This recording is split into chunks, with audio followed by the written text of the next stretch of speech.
when you're winning. Get a goal, it's just the beginning. You gotta sing when you're winning. Everywhere you go. Everywhere you go. You gotta sing when you're winning. Get a goal, it's just the beginning. Sing, sing when you're winning. Everywhere you go.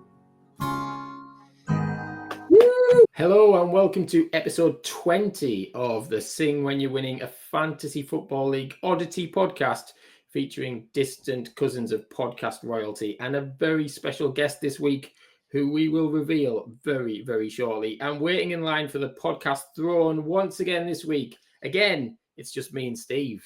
You can't get the staff these days. No, terrible. You really can't. I mean, I know it's Christmas party season and all, but maybe everyone's out on the lash or something like that, perhaps. Well, they keep blaming traffic. What's going on? Exactly. I mean, we record late enough to give people a chance to get home. I mean, I've been singing Christmas carols around the tree in the town in Pocklington this evening. I've got back to do it. I have. Really? Are we having a rendition of that later on? No, we won't be doing that. We won't be doing that. I threatened to record something for Chesney's video, didn't we? We said we might do that, but Steve wasn't a fan of that idea, so I don't think we're doing that. Yeah, that's a very loose we, isn't it? There, yeah, it's a loose we. It might be me. I'll move swiftly on, as I like to say. But first, if Ben wants to do that, if Ben wants to be in Chesney's video, you're giving away our guest is already, Steve. You're breaking the. Said who it is yet. It's Christmas. It's three of us. It's Ben Shires. Get on with it. Get on with it. Move on. Right. Okay, then. There was no build-up for Ben. He's bothered to come, and we haven't given him the big build-up. We will do. We'll come back to that. But let's introduce ourselves, our names of our team. And this week, we've discovered that the mystery chip in FPL is, well, we'll talk more later. But in the spirit of that news, Steve, what's your biggest football disappointment? My biggest football disappointment. I would say when I was 14 and I played for the school team at Bootham Crescent, York City's ground, and we lost 1-0. So that's just a big disappointment for me that we just didn't score or win. Yeah.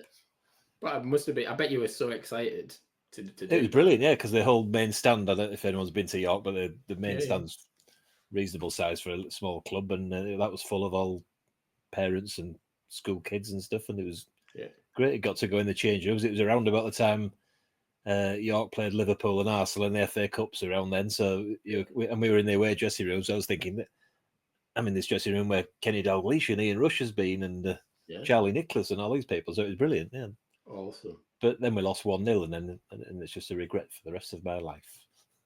At least you did it.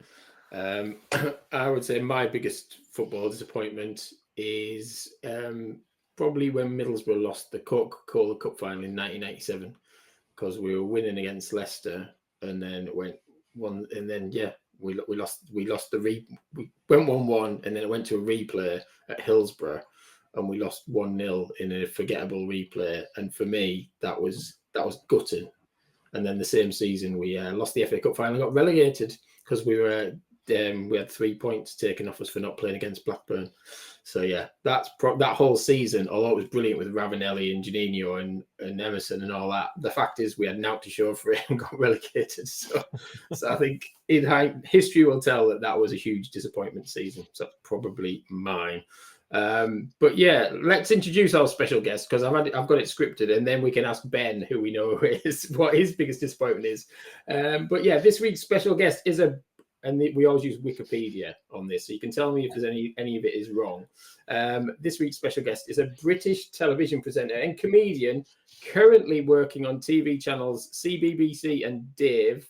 He hosts the Guinness World Records themed children's show Officially Amazing, and is also a radio presenter on Heart Yorkshire. So let's give a very warm SWYW podcast welcome to Ben Shires. You knew that already. Woo! Hi, Ben. Hello. Was any of that nonsense or out of date? Most of it actually, but that's fine. That's fine. I don't expect, in amongst the tumult of other world events, that people should be updating my CV on the daily. Although, I would push for a quarterly review just to get those those credits right. But no, it was, I don't know where the Heart Radio has come from. I've done BBC Radio York and appeared on there talking about York City, actually, Steve. But I haven't done Heart Yorkshire. So maybe that's their come and get me plea. That someone's edited my page in the hope that Heart Yorkshire poach me from the radio wilderness. Can't you update it yourself? Well, Ben Shires does not work on Heart Yorkshire, and I'd just like to state that. And I'm not only there, but I don't work on any radio stations, and I'm very firm on that. No, I refuse to do it because, I mean, gosh, if you're having to tinker with your own Wikipedia page and someone manages to find that out, I just think it is a bad look. But yeah, no, I appreciate it. Do you know what I've actually done? I've done interviews where people have genuinely, because that must have been up there for ages now, and people have sort of led or at least one of their questions. Oh, so tell us how it's going at Heart Yorkshire. I'm sure it's going great. I've no idea, but I'm sure they're having a great time over there. They won't employ me, but it's funny. I was listening to Richard Osman on a podcast talk about how when people have obviously ripped stuff about him, and there was some kind of weird fact on there about him for ages, saying that his auntie was Oprah Winfrey. And often they'd save that to like the end of this interview that they'd be doing with about his latest, Thursday Murder Club book or whatever. They'd be like, so tell us about Oprah Winfrey. And to begin with, he didn't know what the hell they were talking about. And then it clicked after a couple of interviews. And then apparently he just goes with it now. So whenever someone mentions it, he's like, isn't it the weirdest thing? You would not realize. But yeah, so I wish there was some more outrageous claims on there. But yeah, working for Heart Yorkshire is obviously the big, the bombshell moment for some people. No worries. Well, if anyone is listening and wants to have a play with Ben's Wikipedia, then feel free to update it on his behalf and maybe leave the Heart Yorkshire one on there, because I just think because of that backstory, it probably deserves to stick around a bit longer. Maybe he had a random relative as well. Yeah. Oh yeah. I mean, I'd any love to be particular related to aunties or Oprah. uncles you'd like? I can think of plenty that wouldn't. The problem is, as soon as you tie your flag to the mast of a celebrity these days, you never know what stories are going to end up coming out about them. I'm keeping everyone at a very long distance right now. Yeah, probably wise. Probably wise to do that. But in the fantasy league, you've been a sing when you're winning boss since season 2021. Where you finished 6th, and you were promoted as runner-up in 2022 behind Faris Badwan and alongside our very own podcast, Chris Payne. So you're in your 5th Sing When You're Winning season. And how do you enjoy playing as part of the league? Yeah, absolutely. I mean, I was doing fantasy football. It's probably about my 10th season now, and obviously got tapped up by Steve. After some very heated negotiations, agreed to join the league. Service station. Yeah, absolutely. The bung envelope was a lot thinner than I thought, but then when it's just full of McDonald's vouchers, it's budget restraints, I'm afraid. Yeah, exactly. So it was it was a real thrill to be invited, because obviously I'm amongst esteemed company. Present company accepted, I should say. But some of the other people in the league are really exciting. So, but yeah, it's always really fun. I love the fact that you can, 1 week I'm lining up against Rick Witter, and then another week it's Chesney Hawkes or Michelle Gale, or people who I actually know. I mean, I'm in lots of other fantasy leagues, but they're generally very kind of spurious links. It's it's nothing actually serious, but it is serious. But for my brother, I mean, it is, it's kind of like that, is it Brian Clough or Bill Shankly? Was it Shankly? I think, some people say that football is a matter of life and death. It's not. It's much more serious than that. And that for him, that is fantasy football. Wow. It is, he lives and breathes it. And, every micro decision he will have dwelt on. And so you can imagine his absolute anger and frustration and dismay when the Liverpool Everton match got cancelled this last weekend, because obviously I think he transferred in Trent. He'd already got Mo Salah as his captain, and he'd done various things. He's like, well, that's me screwed then. Plans cancelled. The game's gone. But yeah, so I kind of it was probably my brother, I think, had started before me in fantasy generally. He was like, you should do it. You do a lot in football anyway. I'm sure you'll enjoy it, which I did. And I'm just not a gambler. So this is that sort of thrill to me in football. I don't think I've ever placed a bet on football, and that doesn't interest me at all. But fantasy, it's fun and it's engaging, and absolutely. Should we discuss the mystery chip then that we've been talking about all season? And then there's about 4 pages on the app about trying to explain what it is. They haven't tried to make it simple at all. No, it's fair to say. I think your brother will be all over that then, Ben, won't he?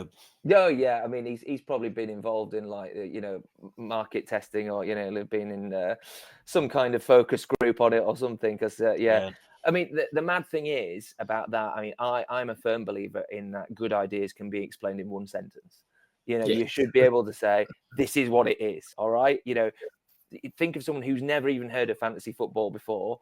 So the basics are you pick players, and the better they do in the game, the more points you get. All right, that's fantasy football. You can't do that with this. I'm still slightly, in terms of application and benefit. So what you pick a manager whose results that you follow, but then and it's not a transfer.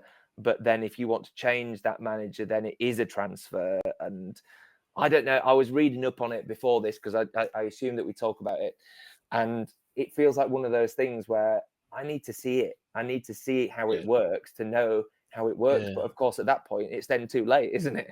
And you have to use your budget as well to pay for your manager.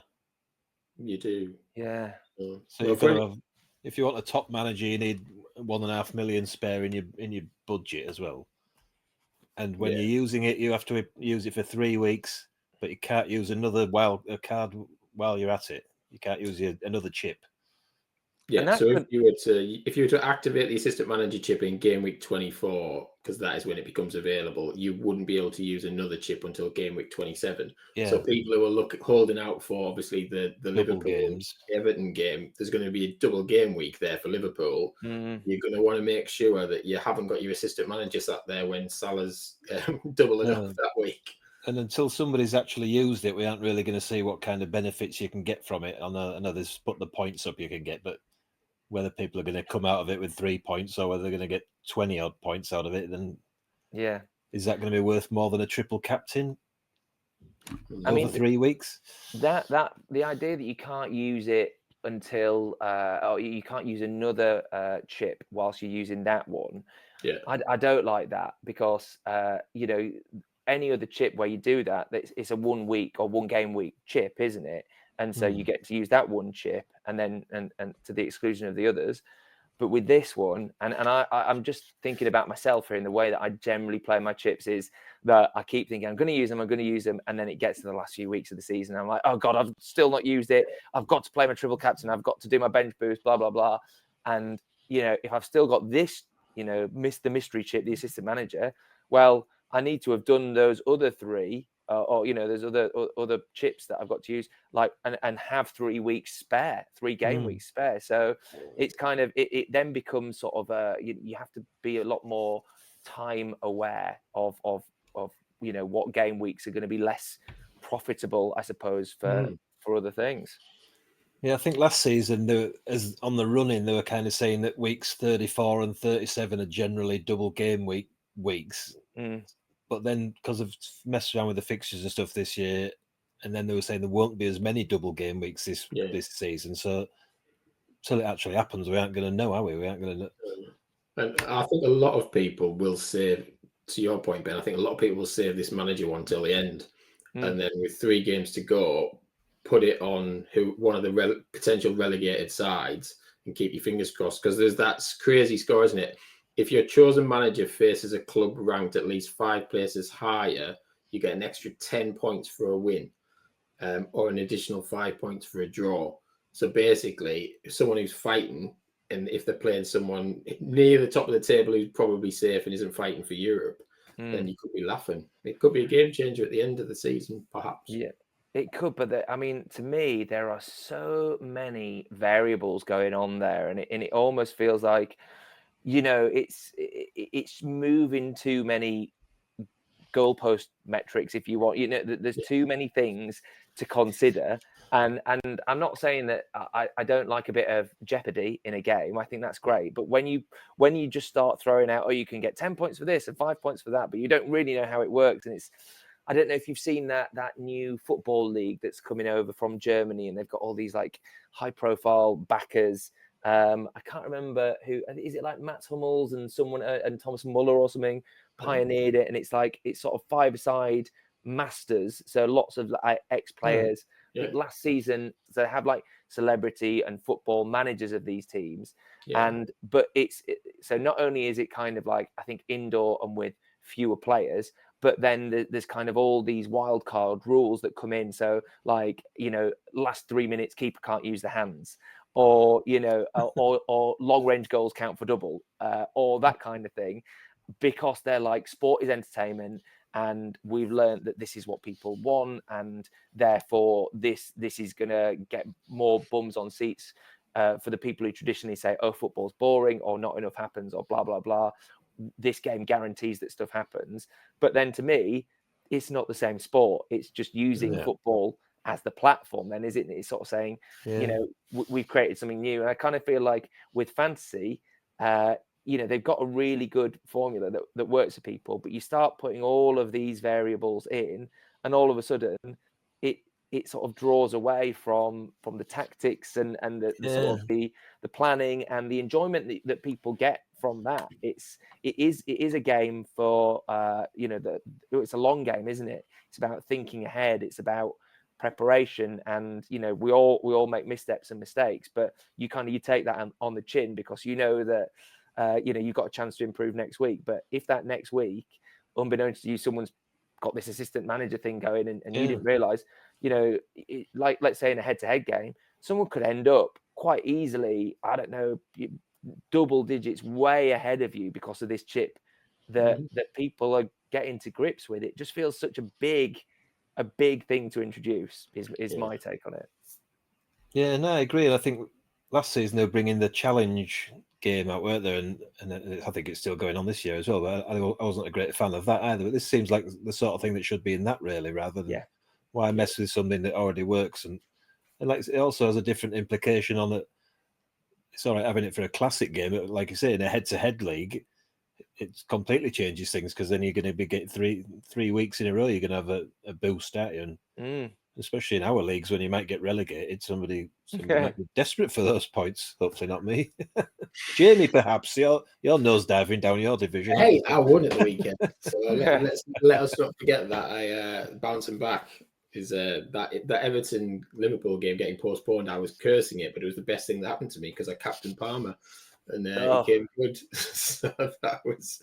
I think I messaged you, Steve, just before the game kicked off, going, it wasn't looking good, 5 defeats in a row, and then Captain Palmer came good. So I think I had my best week of the season for goals. I think I must have had about 5 or 6 goal scorers. I thought I'm definitely winning this week, and then I still didn't. Yeah. It was another weird league. But shall we have a bit of a review of game week 15 then with yourself, Steve? Indeed.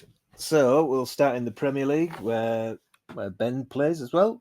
The top scores there both came from the Blue Tones, although at opposite ends of the table. Eds beat John Gregory 85-54, and Adam down at the bottom beat Dan 81-49. Other high scores in there: Tom Bird beat second place Neil 75-61. As I just mentioned, I drew with Chris Duhamel 71-71, where I was winning that by about 10 points before the West Ham game, and all I needed was Souček to do nothing, and then he goes and scores a goal, so that ruined that for me. The low scores in that division: Chris Dorks lost with a 28 to Paul Chambers-Ton, who got a 63. Rich Archer lost 34-63 to the runaway leader, Mark Summerton, who just keeps winning every week. And Ben, you lost by 3 points to Steve Taylor. League table-wise, top is Mark Summerton with 42 points, who is now 9 points clear of Eds Chester's with 33, Neil Mardin 31, and Andrew Chester has 28. At the bottom, Adam Devlin has 15. He's just outside the relegation. And the relegation places are Faris Badwan with 12, Michelle Gale with 9, and bottom is John Gregory with 9. Championship, the highest scorer there was my wife, Nicola. She got 78 to beat Alistair Griffin, who was a little bit unlucky because he got the third best score in that division with a 71, but lost.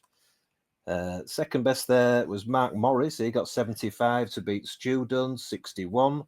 And the worst score was Ross Millard's 28 versus Tom Gregory, who got a 54. There was a narrow win for Jim, who goes top. He beat Cole 62-58.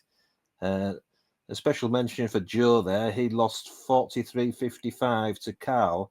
But I was out with Joe the other night at the Leeds game, and he was telling me that he had Mo Salah as his captain. Then obviously the game got postponed.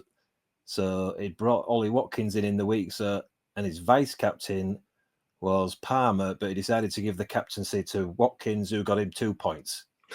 That's gonna work. League table wise there, Jim Daly's top with 33, Andrew Clancy also has 33, and the playoff places are Henry Mullen 31, Stu Dunn 30, Tom Gregory 28, and Carl, who has 27. The bottom 4 is Alistair Griffin with 15, just outside the relegation, and the bottom 3, Lee Cooper 14, Graham Swan 12, and Jonas 1. He's got 12 now as well, double figures at last. Into League 1. So the biggest scores in the League One actually. Lee Nicholson, he got an 83 to beat Nath, who got 70. Nathan Clark. Nathan Clark has now lost 9 games in a row, and his last win was in September the 30th. Wow. Was that when he was on the pod? Has it been down since then? It probably was around then, yeah. Gareth Young's got an 80 to beat Stu Kelly, who got a 70. In form, Ben Hope there, he's flying up the table. He beat Tim Bresnan 77-70. In a woeful match, though, in that division, Jamie Hurst, who is top, got 22 points and beat Paul Spence, who got 16 points. What? And they were the 83rd and 84th highest scores out of 84 teams. Shocking. And you get a win for that. Unbelievable. 22 points and you win. Marvellous. Nigel Clark, he got a magical win, if you like, if you'll allow me, against Ben Taylor, 69-56. Yeah. And Nige is now, surprisingly, you might think, he's top of the manager of the month list at the moment, but it's early days in that one because there's that many games this month. Top of the league, then Jamie Hurst, who had that fortunate win. He's got 36. Lee Nicholson, second with 33. The playoffs now gapping away a little bit. Rich Pipes has 27. Ben Hope, 25. Gareth Young's 24, Craig Wilson 24, and just outside Steve Wybrandt 24. But Craig and Steve were both in the relegation zone about 3 or 4 weeks ago, so it's very tight in that division. Mm. In fact, I think there's about 4 points between 5th and 16th or something in that division, so a bad run could be painful for you there. At bottom of there, Ben Taylor 21 points. The relegation places are Stu Kelly with 19, Nigel Clark with 16, Nathan Clark with 9 points, and rock bottom is Chesney with 9 points, and they play each other this week. Big one.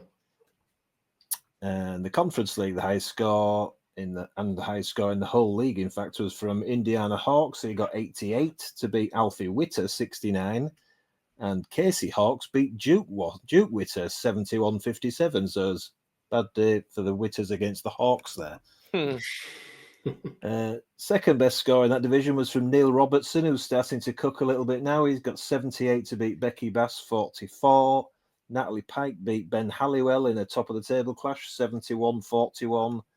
The early pace setter there, Vicky Sparks, she lost again. She's having a bit of a dip now. She lost to Sophie Ridge, 47-56. And George Pearson, who hasn't won for quite a while, took a leaf out of Grace's partner's book and beat Joe Singleton by 1 point. The league table there, Pete Martini leads by 5 points now. He's got 36. Grace is now second place. So she's doing well since she came on the pod, Jamie. Yeah. She's the... Yeah. She's the flag bearer for people who've been on. She's the only one that's... Is that the boost that you get from being on this pod? That's great.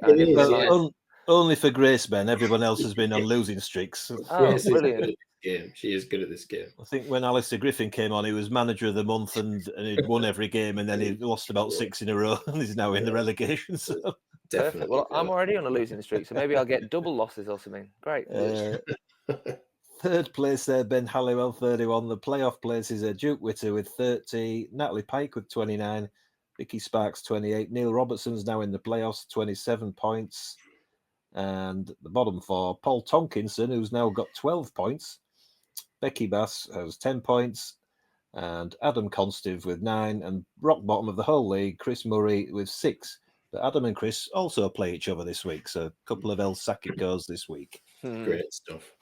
And am I right in saying it looks like one of our managers could be the first to the 4 figures point of the weekend? I think so. I think you messaged the other day, didn't you? Yeah, Pete Martini's on 940 or something. Yeah, I think he could hit the 1,000 mark this weekend, which is some good going, if you ask me.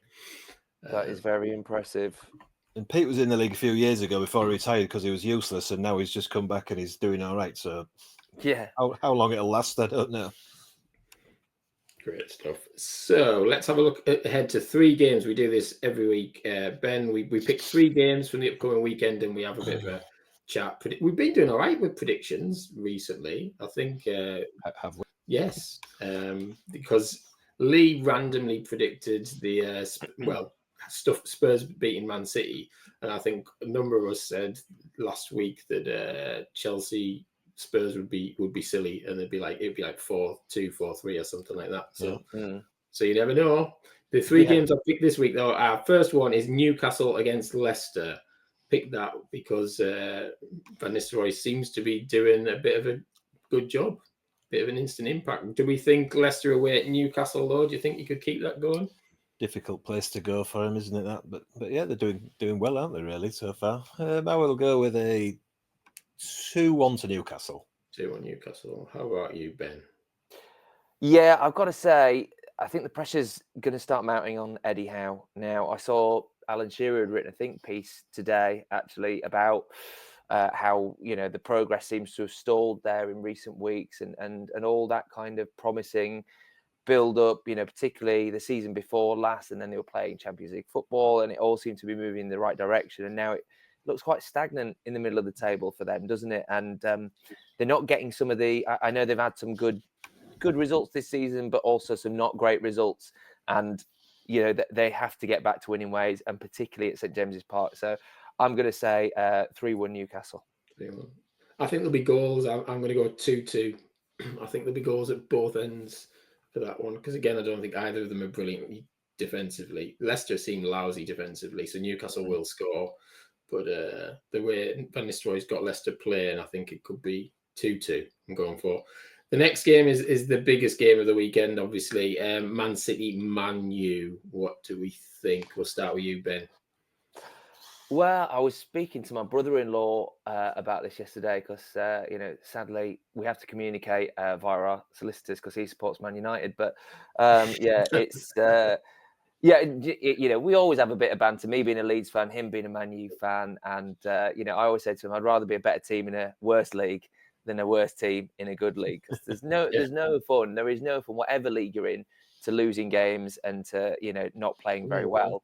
And that's what Man United have been doing a lot of this season. I've just seen they have won tonight in the UEFA Mickey Mouse League or whatever it is that they're playing in, but they're still blowing hot and cold, even with a new manager. And I think a big part of that is that he's still got the same personnel there, and you can't turn an oil tank around in a very short space of time. It's going to be done by increments, and it's going to be a lot of recruitment required there, which is mad because they've spent well over $500 million in the last few years on players, as if money's going out of fashion. I mean, the money alone that's been spent on the likes of Anthony, Rasmus Højlund, who I think has scored tonight, but has done very little to justify that transfer fee. Casemiro, a 30-plus-year-old, they spent 60 million or so on him. And, all of this reeks of a club that's got more money than recruitment sense.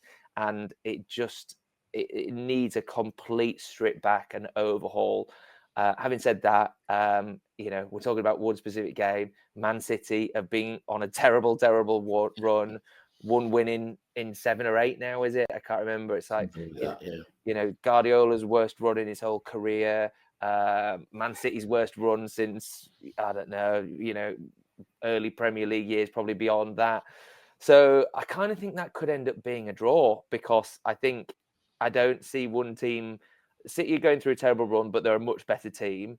But Man United have still got a bit of new manager bounce and will probably smell blood with the way that City are playing, but aren't good enough to necessarily beat them. So I don't know, a 2-2 maybe for me. 2-2. Okay. Yeah. United do have a bit of a habit of turning up against City, don't they? They do tend to get results out of them, don't they? But like you say, I think he's just trying to find the players he wants and the formation that he wants to play in, and it's going to take him a while to do that. Whether he's allowed to buy anybody in January or not, I don't know. But £66 a ticket now at Man United, isn't it? And that's just for your dog. If you want to go in, it's much more. Yeah, it's ridiculous. And allegedly they cancelled the staff Christmas party as well, which is just mad. Like completely mad. So like the staff who've worked there for years, they're the ones who are getting dumped on. Can I just say, as well, as someone who sort of works, albeit on a freelance basis at a football club, the really disheartening thing whenever things are going wrong on the pitch is that the first people to take a bullet are the people working hardest off it. It's your people who work in the canteens and the cleaners and the people who make all the nice things happen for the very highly paid and preen millionaires are the ones who often lose their jobs. I mean, when Leeds got relegated, it was awful for the fans, but it was doubly awful for a lot of people behind the scenes who lost their jobs. And this isn't a one club thing. This is rife throughout football, particularly at the very highest levels. They all talk about loyalty and they want it from their players, but they often don't show it to the people behind the scenes, and it really leaves a sour taste. And so, I do hope that staff at clubs like that are being treated well, even if the results aren't always going, Man United's way or Man City's way. Yeah. And even the money spent on the director of football has been there 6 months, and they paid 10 million to get him out of Newcastle or something. And then, crazy stuff. Whatever contract he must have been on, he'll have got paid off for as well. It's ridiculous. I know. I mean, being sacked is the most lucrative thing in football. Oh yeah. I mean, if you can be a manager who gets sacked once a year, you'd be a millionaire in no time. Exactly. I'm going to have some time on the beach, with your payoff, and then go again. But yeah, just in case anyone listening in is going on about my Man U bias again with that comment, it had nothing to do with Man U. I just thought that was shocking. But I'm going to say I think Man U will beat Man City. So I was that for Man U bias this weekend. I have a feeling that. But then, should Man City lose, I mean, people would laugh at me saying that would Pep ever get sacked? But with money in the game, would people get to a point where they'd go, actually, this needs to change here? I know he's recently signed a contract, but if he was any other manager, people would be talking about him losing his job at Man City right now. I think he's unsackable. I think from what he's achieved, but I think the club is in such a strong position, and it's almost like they've got success fatigue. Does winning the league mean anything to Man City anymore? No. Does winning FA Cup or a League Cup mean anything? I think the only thing that fans really care about there is the Champions League, and they've won that now as well. So I do think sometimes success spoils you in football to the point where anything but the most high level, continued, regular doses of it, and you think, oh well, this is all rubbish. We're terrible. Our standards have slipped. And in actual fact, in the lives of most football fans, you'd be so lucky to experience winning a cup or a league ever. Yeah. And Man City have won how many in the last 10 years? I mean, 20 plus if you put them all together, and that's a phenomenon. So them maybe having a dry year this year, I think in the grand scheme of things shouldn't matter. But then what do I know? Because football constantly surprises me, and people get sacked all the time. I mean, I couldn't believe, I know it's the Championship, I couldn't believe that Neil Harris has walked from Millwall. I mean, having rescued them last year. I don't like the guy, by the way. I don't like Millwall as a Leeds fan, but he bleeds Millwall. He rescued them from relegation last season. He's got them comfortably mid-table this season. One of the only teams to beat Leeds this season as well. And they're playing exactly the way that Millwall fans want them to play. Horrible, dirty, in your face, aggressive, lump it up to the big man. He's doing everything right by the Millwall playbook. And yet something's gone wrong behind the scenes and he's walking. And I just think if Neil Harris can't make the job work at the one place where Neil Harris can be Neil Harris, then what hope does any other football manager have at any other football club? What did he do? Did he say something about the supporters or something? He said something about the players, like, well, what do you expect? How do we get results when we don't have this player, or something along those lines? And then it was announced this week that the match at Middlesbrough on Saturday. No, why is he waiting? Because he's yeah. It really cheesed me off because I was like, you're gonna bow out with a win at the Riverside. Nick off now. That's strange as well, is it? He said he's going to stay for a couple of games and then go. He's going inside. It's his last game. Yeah, some kind of delayed exit, which again I don't understand. But then I've never claimed to fully understand football because it's just it rewrites its own laws every day. Very true. Very true. Shall we very quickly? Let's do a quick Southampton Spurs. Let's not overanalyze. What do we think? Southampton Spurs 3-0 Spurs. Southampton are awful. I'm also at the point where I'm looking fantasy league wise at whoever's playing Southampton and thinking that's where I need to be getting some players. Very true. Yeah, and to my shame, I've got 2 Southampton players in my side, albeit they are just the ballast. Taylor Harwood-Bellis and what's his name? Stewart, the striker, who's been crocked the whole season. Oh yeah, I did have him. Yeah, but anyway, Spurs will win, and I think they'll win comfortably. I think it's going to be 4-0, could be 5. Yeah, I would agree. I think it'd be a walkover. But someone was saying on Sky the weekend, Spurs, when they lose, they only really lose by 1 goal. They've not been hammered anyone, although they've had high scoring games. But then when they win, they tend to win by a big margin. So it's not as bad as it looks for Spurs, is what they were saying. But which also, if you've got a strategy on your assistant manager thing, you could go with whoever's playing Southampton strategy, couldn't you? That is true. Yeah. Have a look in your game week of who's playing Southampton, unless they suddenly go great guns at the end of the season to survive. But I think they'll be long gone by the time we get there. So let's meet the manager, Ben. We've been chatting to you for a while, but let's find out a bit more about you. And first of all, I ask everyone this: why Leeds? I do ask everyone because most people are Leeds fans. But why do you support Leeds? What are the highs and lows of supporting them? Well, it's all a low, isn't it? If you're a Leeds fan, I mean, and it's just sort of higher lows and then lower lows. I mean, and that's the kind of the graph. But I mean, it, like most people, I suppose, it was the coincidence of geography and then family. So I was born in Leeds at the LGI, albeit we weren't there for very long. My dad got a job in Hull, and so obviously didn't want to live in Hull. So we moved to Beverley in East Yorkshire. Which is the posh bit, I suppose, if there is a posh bit of East Yorkshire. But the upshot to that was sort of I was a bit of a Leeds fan in exile then, because they're my mates. A lot of mates were either Hull fans, but Hull was so bad when I was growing up. I mean, this was during the days when they were getting locked out of the ground, and they were sort of just absolutely toilet really. And so a lot of my friends, a few were Leeds fans, but then some would be Arsenal or Man United or Spurs or, basically anyone that was successful and glamorous. My brother ended up being a Newcastle fan because of that entertainers era of Shearer and Ginola and Asprilla and those kind of players. So, very fortunately, my granddad had a strong link with the club. So he was on the books at Leeds in the 1950s.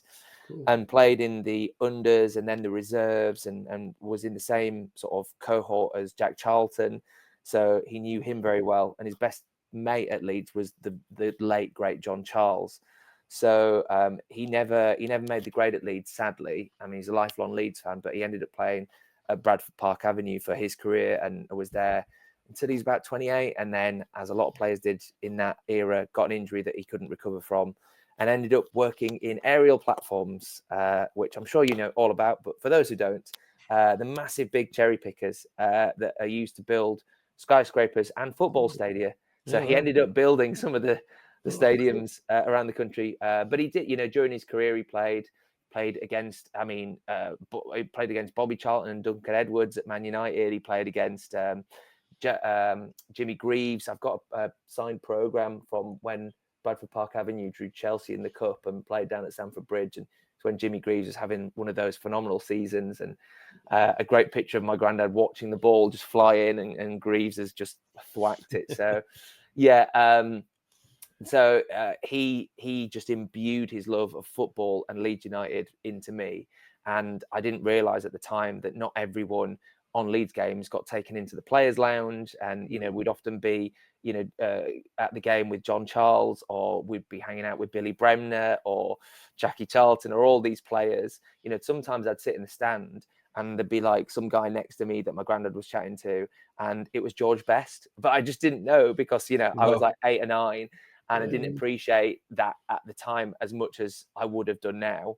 So, football was always kind of a real tradition. It was a real bonding thing, particularly for me and my granddad, and also for my dad as well, who's a big Leeds fan, but not that granddad is my mum's dad. So, and my dad's side also from Leeds, big Leeds family as well. So, it was kind of inevitable. But obviously, once you signed up and once you're in love, there's nobody who hurts you more than the person or thing that you love the most. And of course, so it's been a life sentence with Leeds, and from the highs of like the late 90s, early 2000s, to then the lows of most of the last 24 years. So it was interesting. I was doing an event the other day, and I thought Peter Ridsdale was going to be there. And I was like, oh my God, how am I going to react? Because of, everything that he did and the way that he left the club. And actually it was his son, Matt, in the end. And that was fine. So didn't have to have an awkward conversation, but I thought his dad was going to be there as well. And he wasn't. So, but yeah, you kind of, these things sort of, they burrow under your skin, don't they? And they sort of become part of your identity. And, it's, football is everything, I suppose. And then just a complete frippery as well. It's like, it's part of my job, it's part of my life, but also I try and not let it like dominate. If Leeds lose, it's a momentary annoyance, but it doesn't ruin my day or my weekend or my life. If we don't get promoted, like last season, I was at Wembley, watched us lose. It was a sad time, but I was also like, I'm watching the club that I love at Wembley. I mean, we might not have won, but for me, that's the first time I've seen them there, and it was still a special day. So, it's kind of building up those memories. And I'm very fortunate I get to work with the club now. A lot of the players that I grew up watching, I now get to call mates, which is very surreal. Also very awkward when you're in WhatsApp groups, which you have to mute the camera roll, function, because the amount of filth that flies around in those groups is like actually unbelievable. And I've heard stories that make your toes curl from them, but it's also brilliant. I kind of feel like I'm living the dream of that 9-10-year-old me. So it does feel like it's more than just supporting a team for me. It has become a part of my life. Yeah, I think Leeds seem to have actively made an effort to embrace all the sort of older players and stuff recently, haven't they? Like you get Dorigo there now, and Andy Cousins and all those sort of players that are coming in. Where it was an era of Lorimer and Paul Reaney and people like that. But Paul Reaney's still there, isn't he? Yeah, Paul's still there. Still, we call him Mr. Tickle because he's very tactile. But no, he's I guess he's from he's from that generation. But he's amazing. He's lovely, and his knowledge and his warmth is an absolute credit to the club. As are a lot of the other all the other players who were there. I think there was a big falling out, in the sort of Ken Bates era that followed through to the Chilino era. I mean, this was at a time when the first team were being asked to make their own lunches and wash their kits. So you can imagine the ex-players, were given very short shrift. Yeah. And now with new ownership and a more enlightened outlook, they've been welcomed back into the fold. And I think recognised for what they bring. So Red Bull are obviously the shirt sponsor for Leeds now. They're a minority owner as well. There's a big presence around the club. They had a table on Tuesday night when we played Middlesbrough, and there's always ex-players around. And one of the hostesses there was saying, "Oh, Red Bull would love to come and meet some of the ex-players." And you can never actually underestimate, the giddiness that even grown adults have meeting someone that they used to watch or used to admire or remember that goal or that moment. And it's, you know, for some people it is just that. It's like that little like reel of memories that they had. I mean, when I met Tony Yeboah, I think Leeds fan or not, Tony Yeboah has a kind of an aura about him because of the type of goals that he scored. And when I met him, it was like I was 10 again, and watching that goal against Liverpool or the juggling off his knee against Wimbledon. I mean, it's slightly tainted by the fact that he'd had an absolute bender the night before and looked as pale and as gaunt as you can imagine him. And he didn't last long. That was the Leeds centenary match, and he had to call off sick after about an hour of being there. But I got to shake his hand, and for me that was enough. And it's, you know, it is really important that these players are sort of still involved with the club, because it means so much to the fans. It means a lot to them as well. Yeah, fantastic. Undoubtedly. Cool. So we now ask each panel member. I say each panel member. This just means Steve, to have a question prepared to ask you. And I think we might have a listener question as well this week. So we'll have that. But the first question, Ben, just roll with it. Who is your favourite Stoke City player of all time? Oh, wow. That's a really good one. Well, obviously in the Stoke Alone era, when they had all their Galacticos, that was pretty cool, wasn't it? Like Bojan Krčić and Xherdan Shaqiri. I loved it when, I remember hearing about Shaqiri before he moved to England, and he had 2 nicknames, and my friend was obsessed with it. And they were, I think, the Magic Dwarf and Power Cube. And I just think anyone whose nickname is Power Cube, like, you know, to be referenced by a 2-dimensional shape is or a 3-dimensional shape, I should say, just blew my mind. So, and he lived up to that promise. You know, I know he wasn't necessarily consistent enough for Liverpool, but I loved it when the likes of him, he was there. I kind of liked some of the shithouses as well. Arnautovic, you know, he was awful, wasn't he? But you knew what you were getting.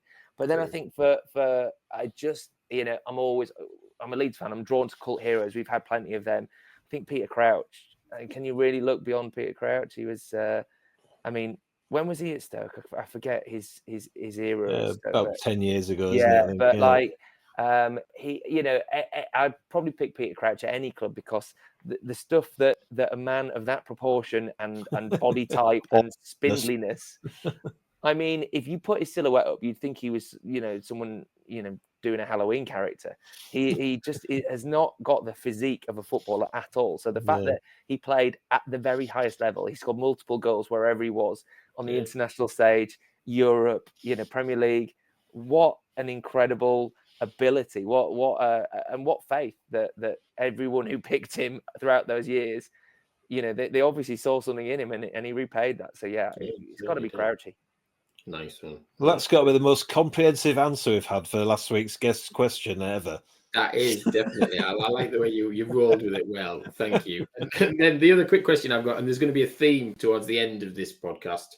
Is it all Stoke related? Because that's basically that's it now. That's done with Stoke. But do you own any Guinness World or hold any Guinness World Records yourself? Oh well, it's a very good question. Funnily enough, I can't escape him, obviously, because we did a world record show, Officially Amazing, on TVBC for like 100 episodes. So you do so many. I think if you average, I think we had about 5 or 6 per episode. So we're talking hundreds and hundreds of records that I've either witnessed. One thing that we were trying to do on that show as well is, like, I was the fall guy. So it was like, let's highlight and celebrate the actual talented people by me having a go and being inevitably rubbish at it, because these are people who've trained and dedicated a lot of time to, you know, as Rory Castle once said, dedication is what you need, right? And these people obviously were incredibly dedicated to, you know, whether it was juggling articulated lorry tires or pulling a double-decker bus with their teeth, or having the world's longest fingernails. All of that takes a lot of dedication, which I couldn't match, because I was just there to talk about it. Having said that, there were a couple of records which we did do, and I did hold.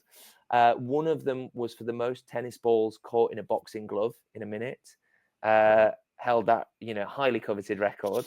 It's like, I think it goes 100-meter dash, and then that one in terms of importance. So there, that's the scale. I And imagine then there's a lot of competition for that as well. huge. Tyson wanted it. All the boxers wanted it. All the tennis players wanted it, but this guy had it. And then the other one, even more obscure, you might say, was the most ping pong balls thrown and caught on a shaving foam helmet. We've all worn one, don't lie. In a minute again. So yeah, that I have both of those records. They send you a certificate and a frame if you ask them nicely. So I have held those. They've all been broken now, because what tends to happen is someone sets a new record, of which they were both, and then someone else goes, I want to break a record. What's new that might be breakable? And so those new ones tend to get broken quite quickly. Obviously, it's harder to break a record for actual athletics or things like that. Funnily enough, speaking of records, I literally just hosted a new world record this week, Christmas themed, the most Christmas presents wrapped, or the most people simultaneously wrapping Christmas presents, I should say. Yeah. And we got over, I think it was just under 2,100 doing it all at once. Wow. So that was a lot of fun. But I was sort of commentating and hosting rather than rapping, and it's probably for the best. So basically, you could just make up something, do it, and then be the world record holder of it, and then you don't have to invite Norris McWhirter around or anything. See, now you're thinking like a Guinness World Records adjudicator. So no, you can't do that. And the reason for that is that very thing that you just mentioned, Steve, in that someone could say, oh, well, I'm the first and only person to be called Ben Shires and sat on my couch doing this podcast right now, therefore I want a world record for it. Yeah. It doesn't work like that. What you have to do is you have to set a number of parameters which anyone could theoretically attempt as well. Right. So you have to say, I'm wearing a shaving foam helmet and people are going to throw ping pong balls at my head. Exactly. So what Guinness will want to know is, what shaving foam is it? Is it commercially available? At what distance do you have to stand to throw the ping pong balls? How long is the record going to be, duration wise? So it's a minute. Okay. Are you allowed to hold balls in one hand, or do you have to pick up each ball individually? So they'll go through all the different variables in the record, and they'll come up with a series of guidelines, and therefore it means that they've got then a minimum standard. They'll practice it. They have to test run these things in their offices in London, and they'll have practiced this, and they said, right, well, we've done it 5 times and we got an average of whatever it was in the course of a minute. So we say the minimum, so even set a new record, they'll put a minimum standard that you have to beat in order to get that record, and then you set it. And then obviously, people try to break it from there. So it's a little bit more convoluted than you might expect, but it's just to stop people from basically saying, I did this thing and no one else can do it, and therefore I've got the record because it's unique. But I don't know how family friendly this podcast is, but I can tell you that the most often requested record, am I okay to be a little bit blue? Yeah. You would not believe how many people want to claim that they have masturbated in every country around the world. I mean, really? You would not believe. There'll be people, and the very unfortunate thing with Guinness World Records is they do ask that evidence be provided. So I can only dread to think about what people have been submitting for that evidence. But it'll be like, oh, I've done it in every state in America, or I've done it, throughout the Schengen zone, or, you wouldn't, everything, and also Guinness World Records does have some like off the books records. So if you ever see like the man with the world's biggest penis or the woman with the world's largest breasts, often Guinness World Records it won't be in any book, but they will have a record of it in their sort of, their vaults, because they've got themselves into that position where basically, I mean, they do extremes of the human body. They do like longest hair, longest nails. Yeah. Why not biggest appendage? But it's a bit too weird, so we have to keep it, on the DL. But you get into some pretty murky waters quite quickly if you want to. The Guinness X-rated book of records. Yeah, one of those does exist. I actually found it and tracked it down, and it is mad. It is out there. Wow. Well, at the end of the podcast, the testing team had a good excuse that week, didn't they? When it was the masturbation world record, we'll just have to time this a bit. They all had to take the next week off for friction burns. Jamie's cringing, thinking, "How much am I editing out of No, this?" I'm just going to put a big E on the episode. I mean, to be fair, we've had worse. Is all I'm going to say. But I mean, I've tried to make it anatomical and not swear. I you hope did. You were very good. You were very good. But yeah, We'll keep apologies. that in. But this week we're doing something different at the end. But we'll hold that thought. We're keeping with the record-breaking theme later on, Steve. It's something a bit different this week. Oh, so. excellent! Sorry, am I spoiling the future? No. Hey, no. This is a teaser. People have been listening. It's been a long one, so we want to keep them listening. So I'm trailing something. Go on. So, any more questions then, Steve? How about from yourself? Sorry, yes, I've got one. This is a bit. Lee would have deep dived on one of these questions. We won't deep dive this much because I know that Ben likes a bit of metal detecting. Yeah. So I would like to know: have you found anything worth finding? Yeah, it's a really good question, Steve, and I could literally talk at length about this. I'll keep it very, very brief. I started metal detecting during the pandemic as a way to get outdoors. I'd always wanted to give it a try, and it was just a perfect excuse. I've always loved history, and I'm really passionate about doing it all responsibly, recording it, and yeah. So to that end, I have found some amazing things. I mean, from every era, from kind of like the Bronze Age, loads of Roman stuff. I mean, there's nothing like finding a brooch that the last person who held it, who wore it, was a Roman, and if you've ever watched the TV show Detectorist, Mackenzie Crook's beautiful love letter to the hobby and to the English countryside, he sort of says it's like shaking hands with history, and that's what it is. It's like you hold in your hands a direct link to the last person who held that, and whether it's a Roman brooch, or whether it's a medieval coin, or whether it's a Victorian gold ring. I've had a bit of a crazy run this year. I found 6 gold rings, so one more than the Christmas song, which is just mad. And I've also got 2 items going through the treasure process now. So there is actually a legally defined term of treasure, and that's anything over 300 years old that is gold or silver and isn't a single coin. And so I found 2 bits of Anglo-Saxon gold jewelry, which are super rare. If you've ever seen the Sutton Hoo hoard, all the gold, beautiful filigreed ornaments and jewelry that they found in the burial mounds in East Anglia, they're kind of studs that held the buckle plates together.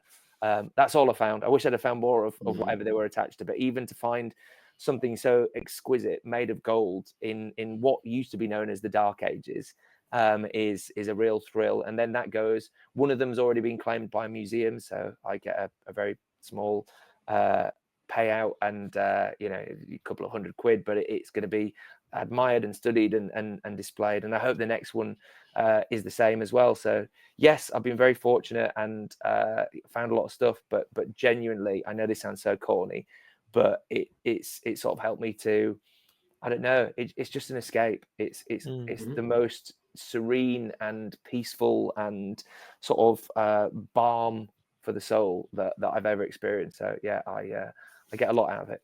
Do you have to declare that stuff then, or does the landowner have a claim on it? Or? Yeah, absolutely. Everything ultimately belongs to the landowner anyway, so you always let them know of any interesting finds. And I've never had it where a landowner said, I want to keep that, because generally, it's just bits and pieces, but they're meaningful to me. And and certainly all finds of any kind of note, whatever the metal or anything, should be logged on the Portable Antiquities Scheme database, which is operated by the British Museum and allows anyone who's found anything, be it a metal detectorist or out walking in a field or on the beach, or if you're mudlarking on the banks of the River Thames, if you find something of archaeological interest, then declaring it on there, you'll get to keep it, but they just photograph it, write up a record of it, and it helps to keep a record and a context of where things were found, and it actually help to improve our knowledge. So they've been able to track the movements of the Roman army based on the coins that metal detectorists have found in different parts of the country. They can see how they moved up the country through the coins and items that they dropped. So that's through people like metal detectorists doing the right thing and recording them. Yeah. Wow. Good stuff. Amazing stuff. We got time for a quick listener question? Oh, we did have a listener's question, didn't we? Hang on, let's shuffle through the bag again. And this is from you may know him, Ben. Andy Cousins, it's from. Go on. Yeah, I'd love to hear this. I think listener was a loose term. Yeah. But yes, can you ask Ben how he went from being a solicitor to a presenter and how that went down with his wife at home? Well, she was very accepting because she met me after the transition. But yeah, it was it was kind of one of those overnight things that took like 5 years, basically. I trained to be a solicitor. I had a job at a city firm in London, and had gone through all the kind of hoops. I'd done my A levels, done my undergrad, done my postgrad, got my training contract, was at a city law firm, and then I just sort of had a moment of clarity and thought, I hate this. This is not what I want to do for the rest of my life, and certainly I can't see me doing it for the rest of my life. I need something that allows you to be creative, and actually in corporate law, which that was, you're kind of very much expected to do the opposite. It's all about contracts. It's all about the language used, the minutiae of the interaction between two corporate bodies, perhaps, or whatever part of the law you're working with. You're working within very defined parameters and precedents. And I've always been one of those people who likes to try new things and use my creativity to be improvisational and basically just experiment a bit more. And I thought, I can't put a flourish into a contract. It could cost someone millions of pounds, or it could cost me my job. I need to get out. And so that's what I did. I basically handed in my notice, which didn't go down particularly well with the law firm because they'd bankrolled a lot of my education at that point. That's what happens when you get a training contract. They'd paid me a living grant for London. They paid my law school fees, and they basically said, yeah, you can leave to pursue this ridiculous idea that you want to be, working in TV. All we ask is that you repay us the 20 grand that we've paid to put you through your education.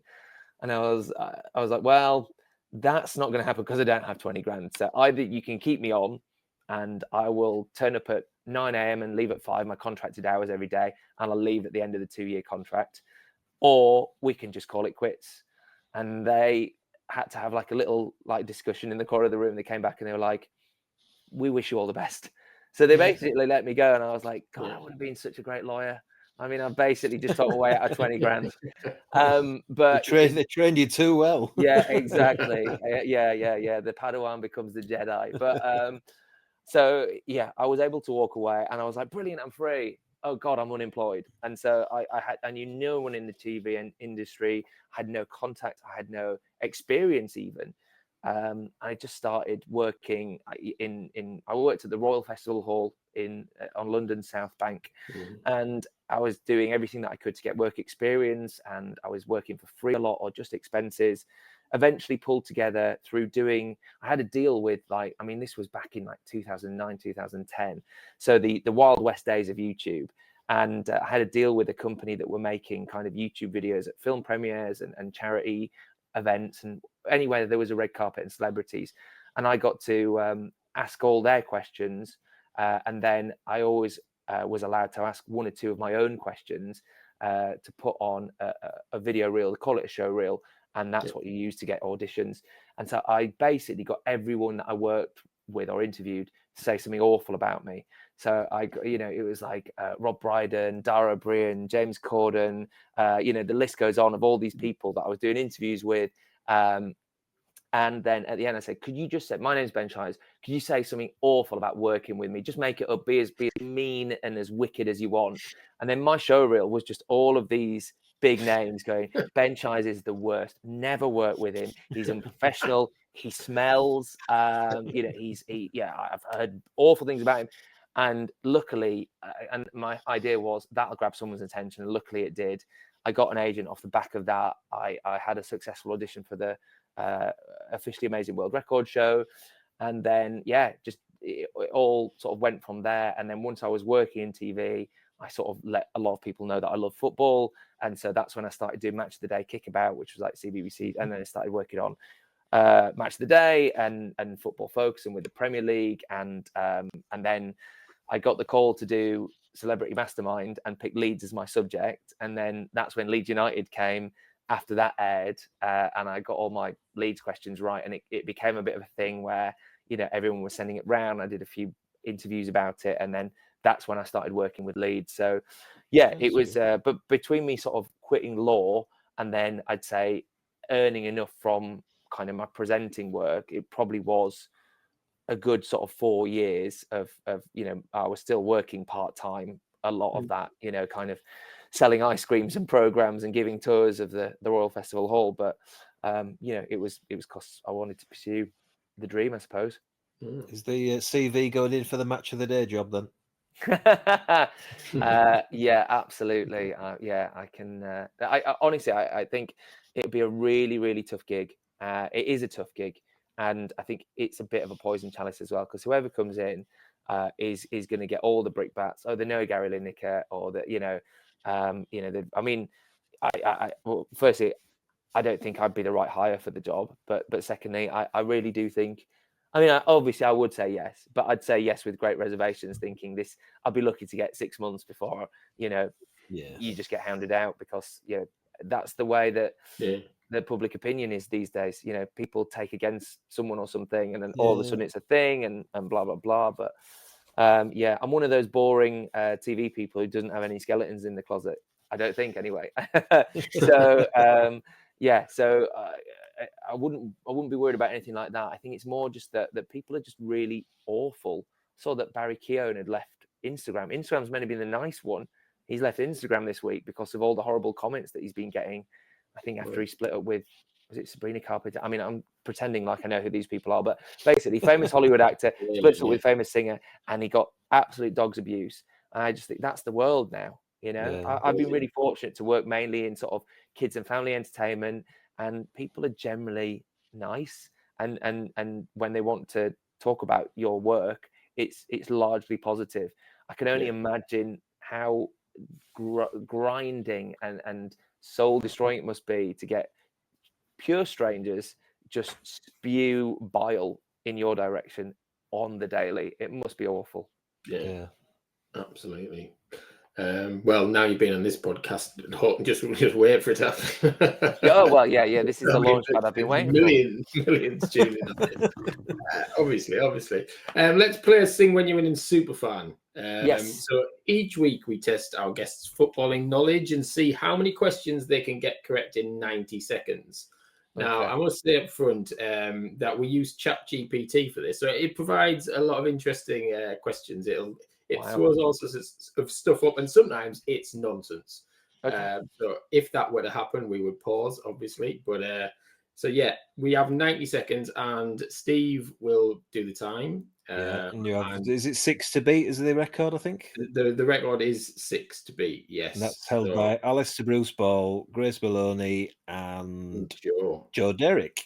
Yeah. Okay. All right. We're aiming for 7. The lowest is 2, and the highest is 6. I think Ben's going to beat it. I think Ben's going to beat it. Let's not get carried away here. Mastermind champ. We were champion on Mastermind, Ben. You know, I was stiffed on my general knowledge questions. I was runner up, unfortunately. But hey, I got all my Leeds questions. That's what I stick to. Well, okay. we'll see what ChatGPT throws up this week, shall we? Let's. Are you keeping score, Jamie, or do you want me to do that? Yeah, I'll keep score. All right. As well. So the time will start when I ask the first question, and when we get to 90 seconds, Steve will shout something relevant to this week's episodes out. All I can think about is what Ben was talking about, the world record thing. Please shout that out, Steve. Shout wanker. I do answer to it. Right. No, we won't talk about you, of course. Right, let's move on. First question. Which team was the first to be relegated from the Premier League to League 2? Oldham. Notts County. Oh, right. Which team won the League 1 title in the 2017-18 season, securing promotion to the Championship? Oh, God.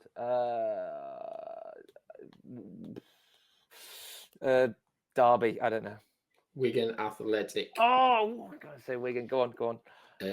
Which club holds the record for the fewest points in a Premier League season? Derby. Yes. Which club won the most consecutive English top flight titles between 2000 and 2010? Consecutive. Manchester United. Yes, Man U, it was. Which club has won the most Football League Cup titles? Arsenal. Liverpool, with 9 as of 2023, apparently.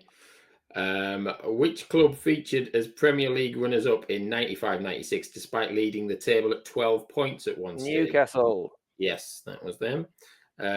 Which team holds the record for the most points in a single Premier League season? Manchester City. Yes, it is Manchester City. Who was the first player to score in an FA Cup final at the new Wembley Stadium in 2007? I finished. Oh, very good. Very good. Oh, And dear. so I won't finish because that would be wrong. Who was the first player?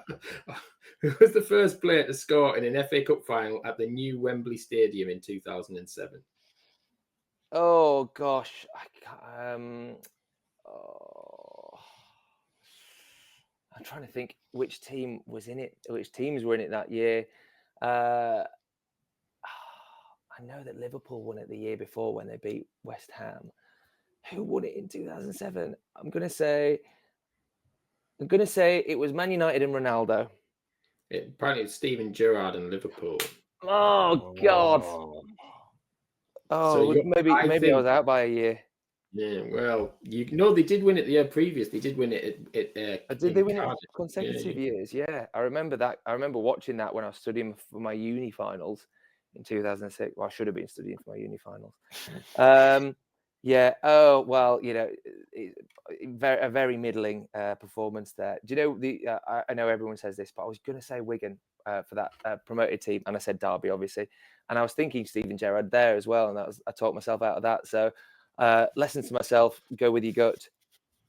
No, I think I'm double checking it now because I have a feeling that ChatGPT is talking bollocks again. It was PR talking bollocks. I had a feeling, when when that tonight. So controversy. We love controversy with a bit of AI. The 2007 final was between Chelsea and Manchester United, and Didier Drogba scored the goal. So you didn't get it right anyway. No, but I knew Man United were in it, but I knew that it was Liverpool the year before because I do remember. Yeah, it was Liverpool the year before. Yeah. But anyway, what was Ben's score anyway? What did he get? He got 4. Oh, well, I thought before if I get over 3, then I'll be happy. So I'll take 4. I'll take a valiant 4. And we had the controversy at the end. But as I said, because you got it wrong anyway, I'm not going to bother re-editing that out. But yeah, ChatGPT adds to the jeopardy of this game each Doesn't week. it? Yeah. Well, I'm it does. I must say, just as a sort of someone whose career is sort of under imminent threat from AI, that I'm glad that AI is still very shonky. Because I do believe, and please bookmark this, in the way that they bookmarked Bowie talking about the internet in like the early 90s and him saying it's going to be massive, but literally it is going to overwhelm every industry, but the creative industries particularly. And I think it's a really scary time. And I do a lot of voiceovers, and theoretically they could take literally all my voice records that I've ever done already and never book me again because they just stitch it all together, or they just feed that into the computer, which produces an algorithm of my voice. Same with scripts, that we're already seeing that all the time now. I just think it's a really terrifying time for the human experience and the output that we create. The AI can produce TV shows and adverts. I mean, Coke's advert this year is all AI generated, isn't it? No humans were involved in the making of that. So all the actors that would have been in it went without paying. All the production crew, all the post-production, everything like that. All of those, they've saved money. They're happy, I'm sure. But, it spells doom for the creative industry. So, long may ChatGPT not be able to tell us who won the FA Cup in 2007. Yeah, there's an AI Michael Parkinson doing interviews now, isn't there, as well? Is there? Yeah, and I think his son's behind it. His son's sort of giving him all the sort of footage and and things, and he's partly behind it all. And now Michael Parkinson's back.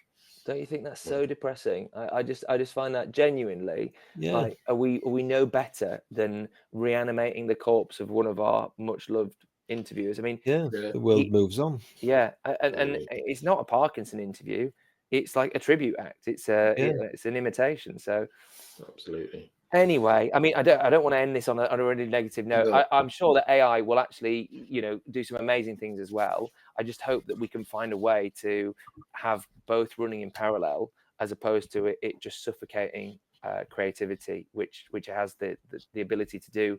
Should people allow it? No, indeed. Assistant fantasy league managers next.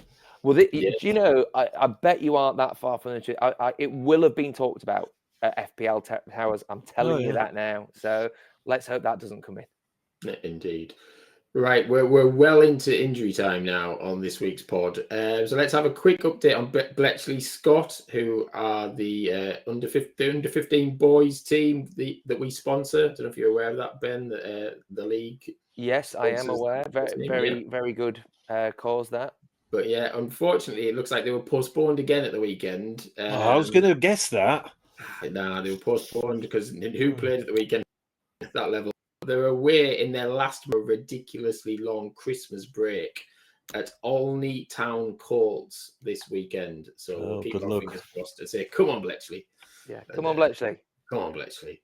But yes, the final thing this week, we'll do it quicker because I'm conscious it's a bit of a long one this week, but it's been a goodie. So thank you, Ben. We're going to play Record Breakers Weird Sports Edition. So can you guess these records? What are the most footballs juggled while riding a unicycle? Oh God, that feels like one that I should have witnessed in person. The most footballs juggled while. Is that the most amount of times juggling one ball on one foot for 30 seconds? So is that like keepy uppies? It's not like multiple balls being thrown in, or what? Is it how many balls they've got at the same time? You can't ride a unicycle without one foot on the actual unicycle, so you'd only have one foot free, because otherwise with the head even maybe with the head, yeah.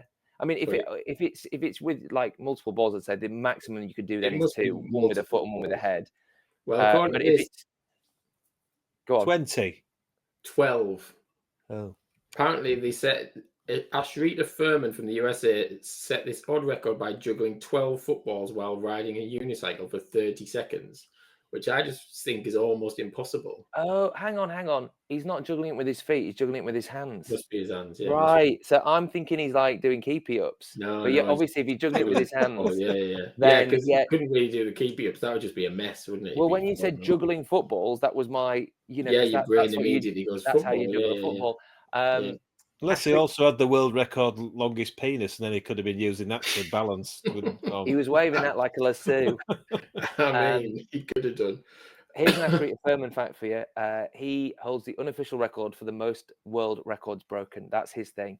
So he broke both of my records because he just looks and sees which records are there to be broken that are weird and potentially doable, and then does them. Wow. Well, I bet you hate him because he beat your two records. Then that's not good. Oh God, no! I mean, I'm being beaten by the best. Yeah, well, that is true. Right, what's the most people in a sumo suit on a football field? Is this one suit, or they're all in different suits? No, they're all in different suits. So there was X amount of participants put on inflatable sumo suits for a world record attempt. Oh, well, the Canadians love doing things like that, but also sumo suits are big, and there won't be that many of them. And I'm going to say 500. Okay. I'm going to go 1,564. You were closer, Steve. 2,507. Wow. That's impressive. And then, just for fun, what is the longest burp ever recorded? Wow. As if the other two weren't just for fun, by the way. Well, yeah, exactly. Those are the serious ones. Longest burp. This one you could try at home, though, potentially. I'll get practicing on this. It's got to be touching maybe over a minute. I'm going to say 1:10. I'm going to say two. I know because Jamie says that's close. I can tell. It's going to be 1:12. Yeah, you just did that because of what he did. It was 1 minute 13 seconds. Oh! You know your records. That was really impressive. A guy called Paul Hunn from the UK. Do you know that name? Well, I'll never forget it now because I've been gazumped for it by Steve. So what an absolute Attila to his. Yeah, exactly. It says Paul Hunn set the record for the longest burp in 2009, making the most of his bodily function for an extraordinary length of time. Bit weird. But anyway, so imagine the staff at Guinness, the Guinness World Records, like Ben says, they'll come in Monday morning and go, what we're going to try out today, longest burp. So they're all drinking Coke and trying out a day of that. And it is amazing. I mean, it's one of those really weird, really obscure jobs, but it gets them doing and meeting some incredible people. And it's a really, really niche world, but I kind of love it. I love the madness to it. So, but yeah, lovely stuff. Well, you beat me hands down there, Steve. So well done, you. Absolutely no problem. I think Jamie gave me a little clue. I was going to go about 2 minutes 30. I think. He's been doing 20 episodes this with me. He can read straight through me when I went, "Ooh, it's clear." I've never seen him so excited. About the longest burp, I tell you.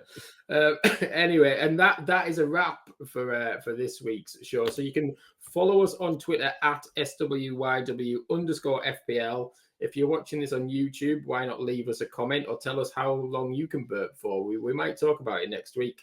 But thanks to Ben for joining us this week. You've been a brilliant guest, and good luck with the season as well. Thank you both. It's been a pleasure. Oh, thank you. And good luck. I was going to say good luck for Leeds United. I mean, you can finish top. Burke and aim for second, I think, after the other night. Thanks for not mentioning that on this week's pod as well. And thanks again to Steve. We'll be back next week, and we're getting close to doing our Christmas special as well, but we'll tease you with that one. I think that's going to go out Christmas Eve. We're recording it next week. So listen up for that. Enjoy your footballing week. Keep on singing and keep on winning. Goodbye.